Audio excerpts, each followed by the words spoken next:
ദൈവത്തെ അന്യനാക്കുക, ഇങ്ങനെയൊക്കെയുള്ള നിഗളഭാവങ്ങളുള്ള മനുഷ്യനെ ദൈവം ആദരിക്കുകയില്ല.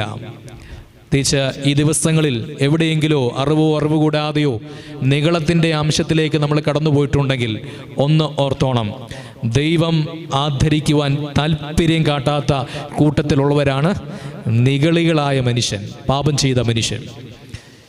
രണ്ടാമത്തെ കൂട്ടർ പറയുന്നുണ്ട്, പുരാതന കാലത്തെ ജനത്തെ ഞാൻ ആദരിക്കുന്നില്ല പറഞ്ഞത്. പുരാതന കാലത്തെ ജനം ആരാണ്? ഈ പുരാതന കാലത്തെ ജനം നോഹയുടെ കാലമാണ് പറയുന്നത്.